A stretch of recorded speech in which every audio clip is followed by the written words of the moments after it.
할렐루야. 오늘 예배에 참여하신 모든 성도님들의 삶과 가정마다 하나님의 크신 은혜와 평강이 함께 하시기를 주님의 이름으로 축원합니다. 오늘 수요 치유의 신학 제목은 성도는 지키는 사람입니다. 본문은 잠언 4장 23절입니다. 저는 삼성교구를 담당하고 있는 선영진 목사입니다. 우리에게는 지켜야 될 수많은 것들이 있습니다. 어떤 분에게는 자녀가 중요하고 또 어떤 분에게는 어떤 특정한 물품이나 물건이 중요한 분들이 있습니다.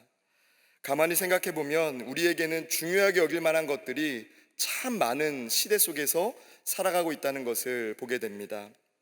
핸드폰 하나가 100만 원이 넘고 또 작은 물건이지만 그 가치는, 그 가격은 수백만 원에 달하는 것들이 많은 시대를 살아가고 있기 때문입니다. 무엇에 마음을 두고 어떤 것을 중요하게 여기느냐에 따라서 우리는 전혀 다른 삶을 살아갈 수 있는 시대를 살아가고 있습니다. 그런데 성경은 우리에게 다양한 것이 우리에게 중요하게 여겨지지만 그 가운데서도 우리가 마음을 중요하게 여겨야 된다라고 말씀하고 있습니다. 성경은 우리에게 끊임없이 지켜야 될 만한 것들 중에서도 마음을 지키라고 말씀합니다. 저는 오늘 이 말씀을 통해서 마음을 지킨다는 것은 무엇인지, 특별히 성도답게 이 땅을 살아가면서 마음을 지키는 일은 어떤 것인지를 함께 몇 가지로 나누고자 합니다. 첫째로, 가치를 지키는 사람입니다. 성도는 가치를 지키는 사람이기에 세상과 구별되는 사람입니다. 오늘 잠언 4장 23절은 두 가지 의미로 읽혀질 수 있습니다. 하나는 마음을 지키기 위해서 모든 수단이 동원되어야 한다라는 것을 강조하는 의미입니다. 우리가 마음을 지키기 위해서는 덜 중요한 다른 것들을 다 동원해서라도 그것들을 중요하게 지켜야 된다라고 말하는 것입니다. 두 번째로는 많은 것들 중에서도 특별히 마음을 소중하게 여기라라는 의미인 것입니다. 이 두 가지 의미는 다 우리에게 중요하고 적용할 수 있는 의미입니다. 우리에게 가치가 있고 우리에게 중요하게 여길 만한 것들이 많이 있지만 그것들을 총동원해서라도 우리는 마음이 무너지지 않도록 관리하는 데, 우리의 마음을 관리하는 데 힘써야 된다는 것입니다. 사랑하는 성도 여러분, 아무리 재물이 많다 할지라도 마음을 잃어버린다면, 혹은 우리가 수많은 재산을 가지고 수많은 것들을 가졌지만 정작 내 마음을 잃어버린다면 우리는 어떤 삶을 살게 될까요? 성경은 우리 자신이 하나님을 중요하게 여기는 그 마음을 잃어버리지 않도록 그 마음을 관리하라라고 말씀하고 있습니다. 모든 지킬 만한 것보다 더욱 내 마음을 지키라. 특별히 우리 마음에는 하나님께서 생명력 있는 역사를 일으키시기 때문에, 생명의 역사를 감당하는 그 시작점이기 때문에 마음을 지켜야 된다라고 말씀하고 있습니다. 사랑하는 성도 여러분, 여러분은 여러분의 마음을 지키기 위해서 얼마나 애쓰고 수고하고 계십니까? 물질을 지키기 위해서는, 건강을 지키기 위해서는 하루 1시간씩 운동도 하고 또 여러 가지 일들을 계획하면서 우리 눈에 보이는 것들을 지키기 위해 노력하지만 마음을 위해서는 얼마나 시간을 내고 계신지를 돌아보시기 바랍니다. 우리의 마음 안에는 가치가 있습니다. 성도는 마음을 비우는 사람인 동시에 하나님의 것으로, 위의 것으로 마음을 채우는 사람입니다.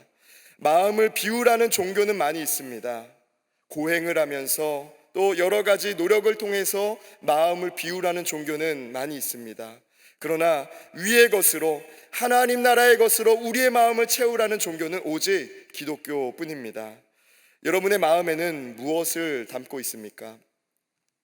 우리의 마음에 세상과는 구별되지 않은 별 특별한 것이 없다라고 여긴다면 우리는 마음을 지키기 위해서 희생을 하거나 노력할 일이 없습니다.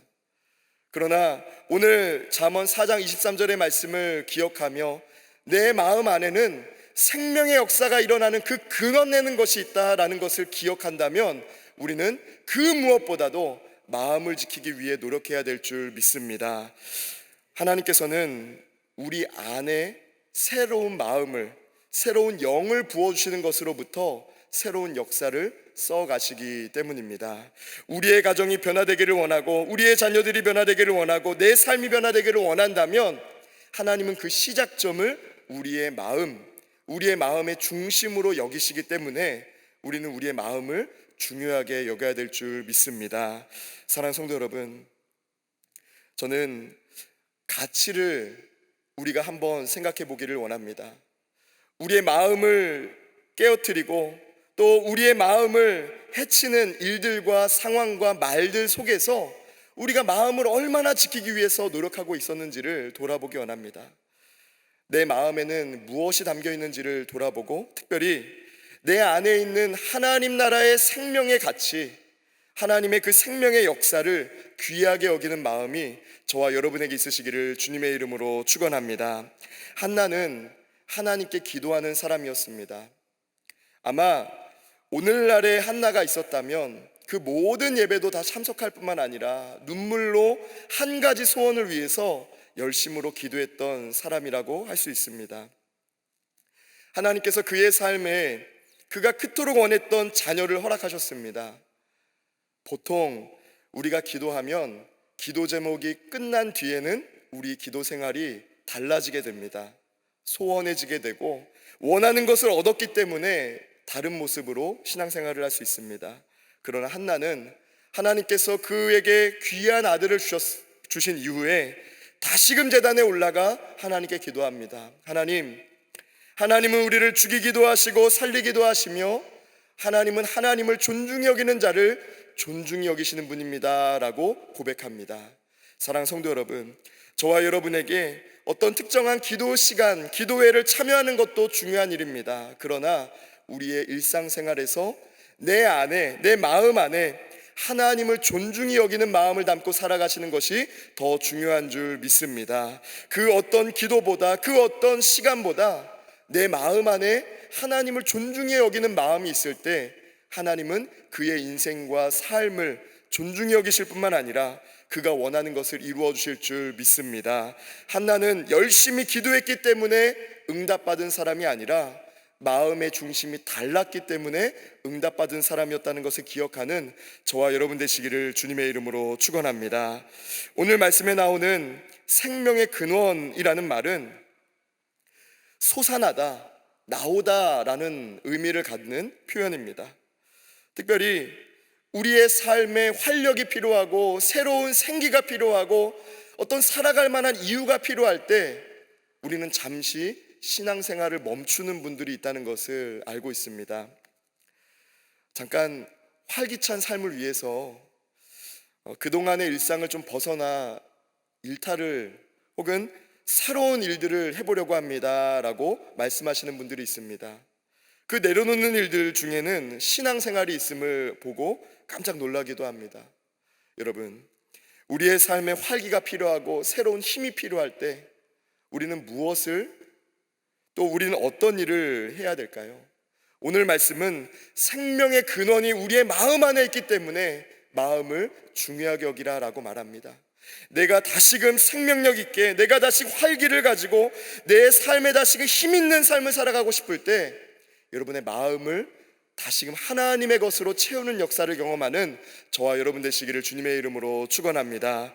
우리는 하나님의 것으로 우리의 삶을, 우리의 마음을 채울 때 다른 삶을 살 수 있는 줄 믿습니다. 세상과 구별되는 가장 중요한 이유는 우리의 마음의 중심이 다르기 때문입니다. 저와 여러분이 마음 안에 있는 가치, 특별히 그 생명, 하나님의 생명의 역사를 귀하게 여기는 일을 시작하시기를 주님의 이름으로 축원합니다. 둘째로는 말을 지키는 사람입니다. 오늘 말씀에 보면 무릇 지킬 만한 것보다 더욱 내 마음을 지키라 라고 말씀하고 있습니다. 성경은 마태복음 12장 34절에서 35절을 보면 독사의 자식들아 너희는 악하니 어떻게 선한 말을 할 수 있느냐 이는 마음에 가득한 것을 입으로 말함이라 라고 말하며 선한 사람은 그 쌓은 선에서 선한 것을 내고 악한 사람은 그 쌓은 악에서 악한 것을 내느니라 라고 말씀하고 있습니다. 우리가 농담으로도 함부로 말하거나 정죄하거나 또 다른 사람의 인격을 깎아내리는 말을 하면 안 되는 것이 바로 여기에 있습니다. 그러한 말들이 우리 겉으로만 한번 표출되고 끝이 아니라 내 안에 쌓이기 때문입니다. 다른 사람을 미워하는 말, 미워하는 생각과 부정적인 말들을 내 마음 안에 담으면 그것은 그저 한번 내 안에서 스쳐가는 것이 아니라 내 마음에 담겨진다는 것입니다.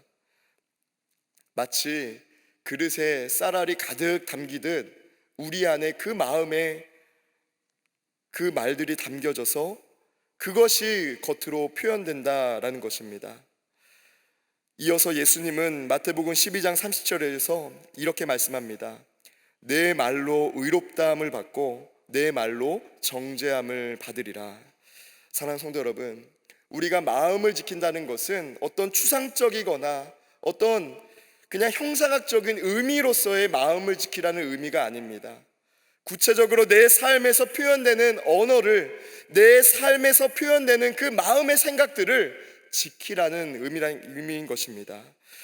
여러분의 말은 하나님 앞에 드러났을 때 의롭다 여김을 받을까요? 아니면 정죄함을 받는 언행일까요?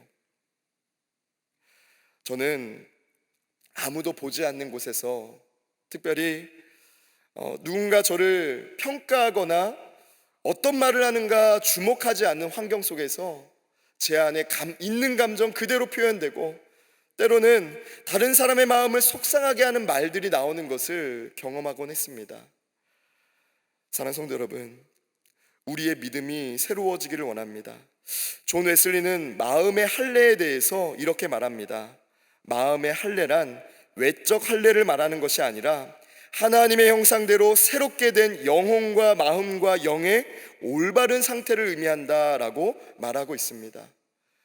하나님은 우리가 주의 성령으로 거듭날 뿐만 아니라 우리의 마음에 할례를 받기를 원하십니다. 하나님께서 기뻐하시는 말을 내고 하나님께서 기뻐하시는 말을 아무도 없는 곳에서, 아무도 나를 평가하지 않는 그곳에서, 아내와의 관계 속에서, 자녀들과의 관계 속에서 하나님이 기뻐하시는 말을 하기를 원하신다는 것입니다. 저는 하나님 앞에 참 부끄러운 일들이 많습니다. 여러분들은 어떠세요? 하나님 앞에 우리의 말을 정직하게 돌아보면 의롭다 평가하실 말들이 많을까요? 아니면 정죄함을 받을 말들이 많을까요? 오늘 예수님이 독사의 자식들아 라고 말하신 이유는 저들을 단 한 번의 평가로서 깎아내리고 무시하고 혹은 저들을 멸망의 자식이다 라고 그들을 정죄한 것이 아니라 그들에게 기회를 주신 줄 믿습니다. 다시 한번 선한 마음을 품고 다시 한번 선한 말을 내는 사람으로 새로워지라라는 말씀이라는 것입니다. 마음을 지킨다는 것은요, 두 가지 의미가 있습니다. 첫 번째로는 하나님께서 선하게 보시는 일을 지켜가는 것입니다.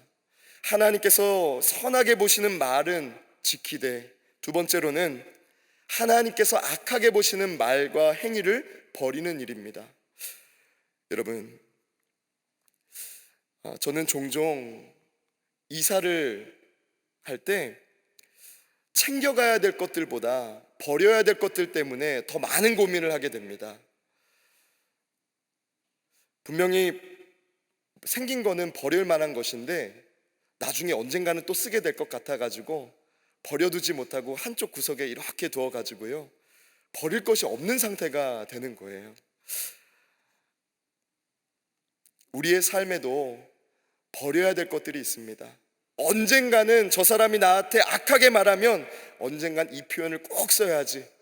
여러분 마음 안에 저장해 두었던, 기록해 두었던 그 부정한 혹은 다른 사람들의 마음을 깎아내릴 수 있는 그런 말들을, 가시 같은 말들을 이제는 지우고 버리시기를 주님의 이름으로 부탁드립니다. 하나님은 사람들의 귀에 들리는 말을 평가하시는 것이 아니라 우리의 마음 안에 있는 말들을 들으시는 분이시기 때문에 우리 안에 선한 것들로 채워가는 은혜가 저와 여러분에게 있으시기를 주님의 이름으로 축원합니다. 어린 아이들은 친구들을 만나면 친구들을 통해서 말을 배우곤 합니다. 근데 종종 깜짝 놀랄 때가 있습니다. 한 번도 가르쳐 주지 않은 말인데 아이들이 따뜻하게 표현하는 것을 들으면 아, 야, 우리 아이가 이런 말도 하는구나 라고 생각을 했다가 아이에게 불쑥 욕이 튀어나오기라도 하면 누가 가르쳤냐고, 누가 그런 말을 했느냐고 이렇게 아이들에게 묻곤 합니다.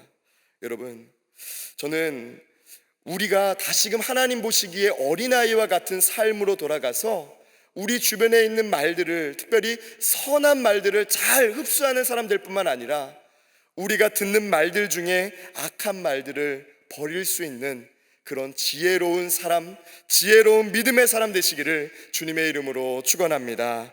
끝으로 보는 것을 지키는 사람입니다. 보는 것을 지키는 사람입니다. 보는 것이 달라지면 달라지는 것이 있습니다. 삶 전체가 달라집니다. 토미테미의 하나님의 관점이라는 책을 보면 하나님의 관점은 하나님과 가까이 할 때 회복된다라고 말합니다. 특별히 예배를 통해서만 회복될 수 있으며 이 예배가 회복되는 것이 하나님에 대한 관점을 가질 수 있는 유일한 방법이다라고 말하고 있습니다. 사랑하는 성도 여러분, 예배는 매 주일마다 혹은 매 일마다 우리가 의무적으로 참여해야 되는 일이 아니라 내가 하나님의 관점을 갖기 위해 하나님의 관점으로 이 땅 가운데 살아가기 위해 훈련을 위해서 우리가 준비되는 귀중한 시간인 것을 기억하는 저와 여러분 되시기를 주님의 이름으로 축원합니다. 예배는 참석에만 의미가 있는 것이 아닙니다. 우리의 마음이 달라지고 우리의 마음을 연단하며 내가 하나님의 관점으로 바라보지 못했구나를 깨닫고 하나님의 관점은 무엇일까를 생각하는 것이 바로 예배라는 것입니다. 같은 일을 해도 다른 삶을 사는 분들이 있습니다. 같은 직장에 마주보고 앉아 있어도 전혀 다른 꿈을 꾸고 전혀 다른 삶을 살아가는 것을 우리는 경험하게 됩니다. 왜 그렇습니까? 그들이 보는 것이 다르기 때문입니다. 일을 하는 같은 장소에 있어도 다른 것을 보고 다른 것을 주목하며 살아가면 전혀 다른 인생이 된다는 것입니다. 시편 32편 8절은 이렇게 말씀합니다. 내가 내 갈 길을 가르쳐 보이고 너를 주목하여 훈계하리로다 라고 말씀하고 있습니다. 저는 오늘 우리가 말씀을 26절과 27절의 말씀을 함께 읽기를 원합니다. 26절과 27절입니다. 내 발이 행할 길을 평탄하게 하며 내 모든 길을 든든히 알아. 좌로나 우로나 치우치지 말고 내 발을 악에서 떠나게 하라. 아멘. 그런데 오늘 말씀에 길을 평탄하게 하라, 걸음을 다르게 하라 라는 말씀 앞에 보면 25절에 이렇게 말씀하고 있습니다. 내 눈은 바로 보며 내 눈꺼풀은 내 앞을 곧게 살펴라고 말씀하고 있습니다. 사랑하는 성도 여러분, 하나님은 우리가 하나님의 관점, 하나님 마음에 합한 눈으로 이 땅을 바라보기를 원하시는 줄 믿습니다. 특별히 내 눈은 바로 보며 라는 이 말은 앞만 바라보라 라는 의미가 아닙니다. 하나님의 마음을 품고 하나님의 영에 합당한 마음으로 사건을 바라보라는 의미입니다. 같은 사건도 특별히 하나님의 관점으로 보면 절망적인 사건이 소망의 사건이 되는 것을 보게 됩니다. 우리에게 가장 절망적인 일이 무엇일까를 생각하면 바로 죽음입니다. 저는 종종 장례식장에서 예배를 인도할 때에 참 마음이 어려울 때가 있습니다. 두 예배 때가 참 힘든데요. 첫 번째로는 입관 예배를 드릴 때가 참 마음이 힘듭니다. 성도님들이 이제 내 눈에 보이는 그 분이 움직이실 것 같고 지금 당장이라도 눈을 뜰 것 같고 지금 당장이라도 손가락 발가락을 다 움직이실 것 같은데 움직이지 않는 현실을 마주한 성도님들을 바라볼 때 참 마음이 어렵습니다. 두 번째로는 화장이 끝나고 한줌 재로 변해버린 고인의 시신을, 고인의 그런 죄를 받아보는 성도님들을 바라볼 때 마음이 참 힘들었습니다. 어떤 말로도 위로할 수 없는 상황이었습니다. 고인의 그 육신이 한줌재로 변해버린 상황 앞에서 아무 말 없이 펑펑 울고 있는 성도님들을 바라보면 어떤 말도 생각나지 않고 같이 이렇게 눈물이 나는 것을 보게 되었습니다. 그런데요, 함께 입관 예배를 드리고 또 함께 화장 예배를 드리며 또 함께 예배를 드리면서 그런 절망적인 상황에서도 아멘, 하나님께서 이 사건을 통해서도, 하나님께서 이 죽음을 통해서도 우리의 가정이 하나님의 가정으로 세워가실 줄 믿습니다 라는 말씀에 아멘 하며 화답하는 성도님들의 모습을 볼 때 하나님의 사람들은 다르구나 라는 것을 경험하게 됩니다. 사랑하는 성도 여러분, 아무리 절망적인 일이라 할지라도 여러분들의 마음을 낙심시키고 쉽지 않은 상황과 사람을 만난다 할지라도 여러분의 마음을 지키셔서 특별히 하나님의 관점으로 그 일을, 그 사람을 볼 수 있는 믿음의 눈을 드시기를 주님의 이름으로 축복합니다. 하나님은 하나님의 관점으로 살아가는 사람에게 하나님의 능력을 부어주시고 먼저 앞서 행하시는 은혜를 베풀어 주셔서 그 관점에 합당한 삶을 살아갈 수 있도록 인도하시는 줄 믿습니다. 여러분, 우리가 아멘으로 고백하는 일은요 참 중요합니다. 하나님께서 내 삶에 함께 하십니다 라는, 하나님께서 우리 가정에 함께 하십니다 라는 믿음으로 아멘 하며 나아갈 때 하나님은 우리의 이성과 우리의 판단으로는 알 수 없지만 우리의 삶에 역사하셔서 우리의 삶이 하나님께서 인도하시는 길로 나아갈 수 있도록 걸음마다 인도하시는 줄 믿습니다. 잠언 16장 9절은 이렇게 말씀합니다. 사람이 마음으로 길을 계획한다 할지라도 그 걸음을 인도하시는 분은 여호와시니라 라고 말씀하고 있습니다. 사랑하는 성도 여러분, 하나님의 관점으로 특별히 여러분들이 보는 것을 다르게 하심으로 주어진 문제마다, 주어진 사람들과의 관계마다 승리하는 일을 경험하시기를 주님의 이름으로 축원합니다. 하나님께서는 관점이 다른 사람을 다른 삶을 살게 하시는 줄 믿습니다. 이 시간 우리 함께 기도하겠습니다. 살아계신 하나님, 오늘도 주님의 마음으로 살아갈 수 있도록 인도하여 주시며 특별히 마음을 지키는 사람이 성도라는 것을 생각하게 하시고 말씀을 통해 깨닫게 하시니 감사를 드립니다. 성령으로 충만하게 하여 주시사 우리가 만나는 모든 사람과 상황마다 마음을 지킴으로 하나님이 일으키시는 승리의 역사를 경험하는 모든 믿음의 사람, 가정들이 되게 하여 주시옵소서. 이 모든 말씀 예수님의 이름으로 기도드립니다. 아멘.